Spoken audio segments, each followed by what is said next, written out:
Baik, di antara hal yang bisa membuat seorang bahagia, dan ini poin sangat penting, kuatkan hubungan dengan Allah Subhanahu wa taala.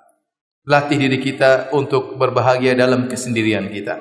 Allah berikan kita banyak sebab kebahagiaan. Kebahagia ngobrol sama istri, duduk sama istri, kebahagiaan tersendiri. Telepon anak-anak, lihat anak-anak, video call dengan anak-anak, kebahagiaan tersendiri. Ketemu dengan kawan-kawan lama, berbicara reuni dan yang lainnya, kebahagiaan tersendiri. Ya. Bertemu dalam majelis ilmu, ada kebahagiaan tersendiri. Tapi ada saatnya kita mencari kebahagiaan dalam kesendirian.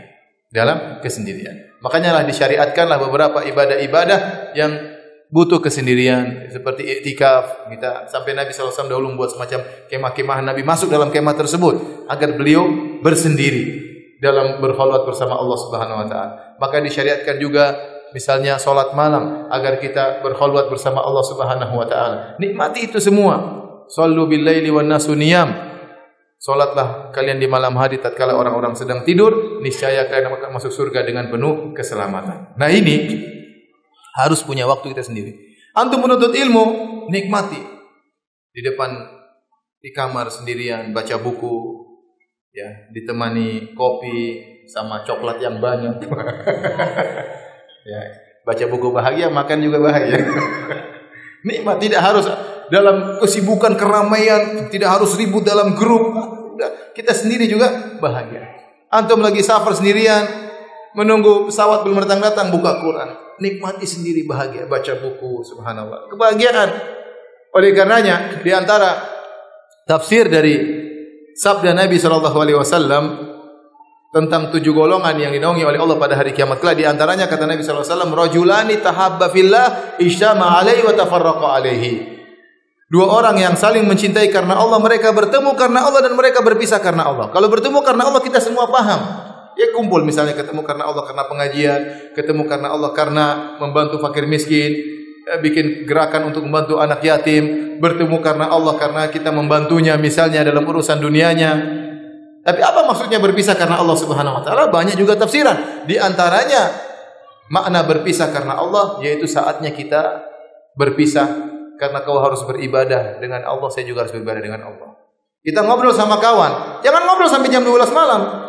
Kita ngobrol sampai jam 8:30, setelah itu kita bilang kita berpisah karena Allah. Iya, kalau kita ngobrol terus, kapan kita mau sholat malam? Kapan mau kita baca Quran? Kapan mau kita baca buku agama? Kapan kita merenungkan tentang diri kita? Kapan kita bisa mengamalkan hadis Nabi? Rajulun dzakarallaha khaliyan fafadat ainah. Seorang dia mengingat Allah tatkala bersendirian, maka dia pun menangis. Nah, kalau kita terus sama teman enggak bisa. Ada saatnya kita berpisah. Ada saatnya kita berpisah. Saatnya berpisah, kau sibuk. Saya juga punya urusan privasi yang banyak, kau juga punya urusan privasi yang banyak. Di antara privasi saya ingin sholat malam. Kalau kita ngobrol sampai jam 11, gimana bangun malamnya?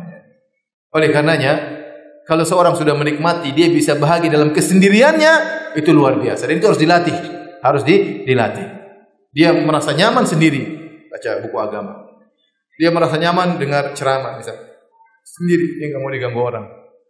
Ada saatnya kita interaksi, ada saatnya kita nyaman sendiri. Sampai dia merasa nyaman sholat malam. Kalau dia tidak sholat malam, dia merasa bersalah.